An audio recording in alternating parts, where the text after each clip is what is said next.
Hello there, and welcome to the Weird Record Club, where we look at the records that get ignored everywhere else. The weird, the wonderful, the wacky, the comedy, the novelty, the psychedelic, and the downright odd.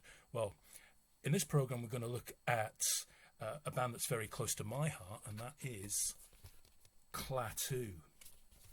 So, I became aware of Klaatu when I was about 14 or 15. I was on Hebden Bridge second-hand market and I saw this wonderful cover. It was 50p, and I thought, interesting song titles, and but I wasn't going to part with my 50p that easily. So the stall owner had a little dancette, and I asked him to play a bit of the record before I bought it, and so he put it on the first track, and there was these birds singing, and it went on for quite a while, and so he moved the needle on a bit, and it was still birds singing. So he moved the needle on a bit, and then it was birds singing again, and finally moved it along a fourth time, and then there was another sound on the record of a needle being put on a record, and he was completely confused. But then this strange song began about sending telepathic messages to aliens, and well, that was enough for me. I was hooked. And then as the years went by, very hard to do in the UK, I picked up the rest of their albums. So probably Klaatu's biggest two claims to fame are that first, there was a rumour that they were the reformed Beatles for around the time of their first album, and this wasn't helped by the fact that Klaatu on their first few albums were completely anonymous. No band photos, no names, all the songs were just credited to Klaatu. So that was the first thing, and that probably backfired a little bit because people assumed it was a publicity stunt, even though the band had nothing to do with it. Now, the second thing, of course, is that the Carpenters covered the song calling Occupants of Interplanetary Craft, and that gave the Carpenters their weirdest moment. But so here's a brief thumbnail summary of the band's 5 albums, and then after that we'll rank them. So the first album, we'll call this era I Can't Believe It's Not the Beatles. So that's the first album from 76. They followed that with their second album, Hope, which we can call it the space opera era. The third album is Sir Army Suit, and that we can call the pop album. From that we go on to the problematic one, Klaatu's Endangered Species. We can call this the yacht rock era, if you like. And then finally we get Magenta Lane, which we can call the 1980s swan song. So that's a brief, probably unfair and overview of their albums, but let's get into a ranking. Well, I think it's pretty easy which album is going to come at number 5, and that is Endangered Species. So I think the thing for this album is that it was like one last shot at having a hit, really, and so the record label sent them to LA to work with various session musicians, so it doesn't sound as Klaatu-like as the other albums. And I think when the band turned up in LA, they found that most of the tracks had been recorded without them, and they just had to put their vocals and the odd guitar solo on there. And a lot of the other Klaatu albums, they have this they have these themes of adventure and hope and exploration and new worlds, but this one, it's all a bit cynical and it's a bit of a downer. Having said that, it's not terrible. The side one seems to be a lot of songs about losing control.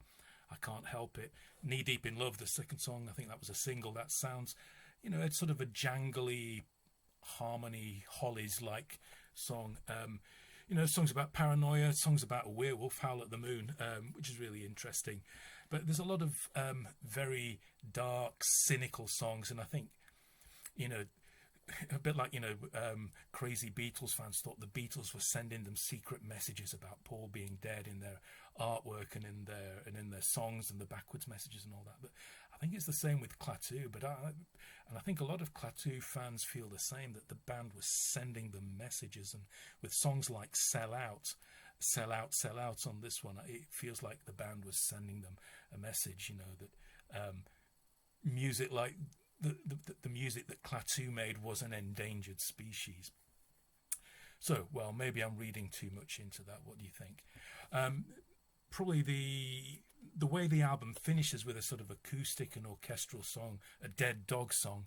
This is Klaatu's old shep, I suppose, called All Good Things. Almost seems like it's just saying farewell to the band. But, you know, this, although it's probably a disappointment to a lot of Klaatu fans, it has its moments, but it's definitely not the place to start. So that was number 5. That was Endangered Species. So number 4, well, what am I going to go with? I'm going to go, and I've changed my mind on this fairly recently, I'm going to go with their 3rd album, Cerami Suit. So this is really strong. It's their pop album, I think it's fair to say. The 3rd album also features on the back, you get the first glimpse of the band in these drawings. We'll talk about the covers a bit later, but this has some Klaatu classics on there. A Routine Day is my favourite. You can look it up. There's an animated video that goes with that, and some of the other songs on this album as well. Look those up on YouTube. That you'll really enjoy those. And it's a good way to be introduced to the band. Everybody Took a Holiday has this notion, I think that's maybe reflected in the cover, where just everyone stops working and decides to have a mass holiday. So there was that one. You're starting to get the cynicism in this album with songs like Older, as well as Mr. Manson, the song about Charles Manson. This sort of bouncy, happy, psychedelic things like Tokimo Field, and some weird experimental ones like Silly Boys, which is full of backward stuff, and it has a reference, a sonic reference to the end of their first album as well. And you find that there are these connecting themes that run through Klaatu albums, as if there's a Klaatu-universe. There is a Klaatu-universe, and we'll talk about that a bit later. But anyway, there we go. Number 4, Klaatu's Cerami Suit. Really strong album. If you see this anyway, it's worth picking up. If you like Beatles-ish melodic pop. So probably on a par with that album, I'm going to put this one, the band's 80s swan song, Magenta Lane. And after Endangered Species, this was a move in the right direction. It sounds like Klaatu. The only thing really that mars some of this album is there's 80s production, and you know, 80s production hasn't aged as well as 70s production, or even 60s production, of any production really. So the 80s drum sound, well, it's an acquired taste. Having said that, the songs are really strong. Just let down by that annoying production, but especially on side 2, there are some what I would call Klaatu classics. One of them being Magenta Lane, and the other being Maybe I'll Move to Mars, which is the last full song on the album, and that is a really fine way to end Klaatu's journey. So I'll put this at number 3, but you know, I could easily swap this round with Cerami Suit. So we're getting on to the big 2, the last 2 Klaatu albums, and it's quite hard to say which one of these is the best because they're both wonderful. So I've gone with my number 2 album is Klaatu's second album. This is the space opera Hope. And I suppose it takes the themes of space that you see emerging on the first album and moves and follows that. It ploughs that furrow. So you get a space opera about a lighthouse keeper who's the lone survivor of his world. He's a interstellar lighthouse keeper. He sort of warns spaceships about asteroids and things, but he's left alive at the end of some kind of nuclear catastrophe. So and it tells that story. Side 1, you get a kind of world building, and I think that's one of the things that I really love about Klaatu is especially in the first two albums, they build these worlds. So in this album, you've got the world of Polizania, this imperial power on, I think it's Venus, by some of the things they say in the lyrics. So and then of course you get the story of the lighthouse keeper, and how he comes to be the lone surviving member of his world. So Around the Universe in 80 Days, a great song that has all Klaatu's tricks with computer noises and off into space type lyrics. And again, every song's brilliant. It's one interesting thing about this album is they went to London and recorded a lot of it with the London Symphony Orchestra. And then they went back and replaced the London Symphony Orchestra on loads of the songs with synthesizers. But, you know, the London Symphony Orchestra versions are really good, but I think they probably made the right decision because it sounds fantastic all the way through. There's a lot of bombastic classical pastiches as well as the other spacey pop songs. So that's their second album, arguably their best. I wouldn't argue if you put this at number one. That's Hope. So that leaves us with the number one. Top of my list is Klaatu's first album. I think in some countries it was called 347 EST because Klaatu get their name from the character in the film The Day the Earth Stood Still, and 3:47 Eastern Standard Time is the time when the flying saucer lands in that movie. So there we have it. So this album starts with Calling Occupants of Interplanetary Craft, later covered by the Carpenters, which sets the scene for quite a few space-themed songs on here. Also Anus of Uranus, that made the schoolboy in me snigger when I first bought it. There was also Little Neutrino, the epic final song about what it's like to be a neutrino.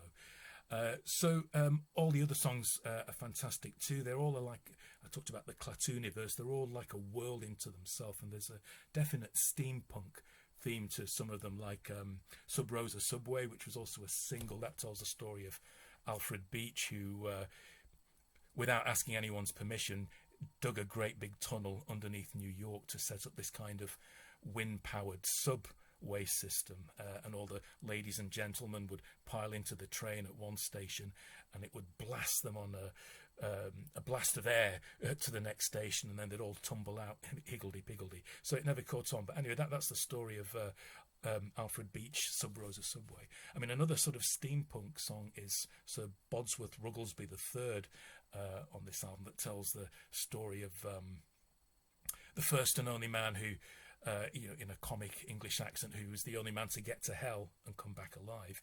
So every song, Dr. Marvello, a sort of a psychedelic song about a doctor who can give you all kinds of things, lots of rude jokes and things in there. It sounds to me very much like the Turtles song, You Showed Me. You might want to compare those two and see what you think. But there we have it. That's my favourite Klaatu album, although there's something to love on all of them. Talks about the Klaatuniverse, and it might be worth just finishing to say a little bit about that.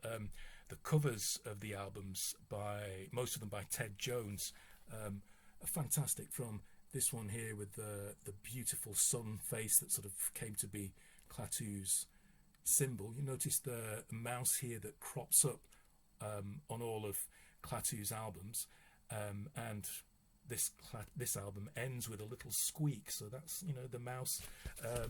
There's the back. There's the mouse saying good night is the little squeak at the end of this album. Then if we go back, let me come down here to Hope. This album starts with the same squeak, the same mousy squeak. Now I'm assuming this is the destroyed Polizania on the front. If you notice, there's the sun, and I don't know whether you can see, there's a little mouse sitting right there, a little space mouse. There's the back, another fantastic world building picture from Ted Jones. The third album, Sir Army Suit, I think this one isn't by Ted Jones, although his picture might be on the front, but you can see the sun there in the distance. On the other side, you've got Mr. Squeaky, the mouse, makes a return. and then the first images of the band there, no longer fully anonymous.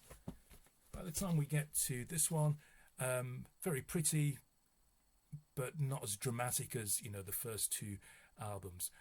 There is a little unicorn mouse there, and I don't know, what's that, a mouseicorn, a unimouse. Over there's the sun in a sort of a flying machine, and then on the back you get a sort of underwater vista there. So interesting. And finally we get to their final album, what I call the 1980 Swan Song. Of course, you got the sun there, the same, it looks like the same flying machine. You've got to look very closely. It took me, I thought maybe they forgot the mouse on this one, but if you look very closely, you might see in the spaceship all the passengers are little Mises. And there's the back. Strange thing, of course, the thing to remember with this album is it finishes with the sound of a mouse trap going off. Is that the end of the band? But then you hear a little mouse scuttling away. So the Klaatooniverse, well worth dipping your toes in, and the place to start. I mean, I think the way to explore Klaatu really is chronologically. Start with the first album. If you like that, the second one will blow your mind, and then you'll still enjoy the third one. The fourth one has its moments, and then there's a return to the classic Klaatu with a lot of the songs on their final album. So that just leaves us with the final important question: sunbathing on Mercury or jamming on Jupiter? Which do you prefer? You can put the answer in the comment, as well as any other ideas you have about Klaatu. And do you think my ranking's correct? I thought about it a lot, and you know, I could have put Hope at number 1, maybe I should have. Could have put Magenta Lane at number 4, even number 5, maybe I should have. Well, what do you think? That's all from me. See you for another Walk on the Weird Side soon.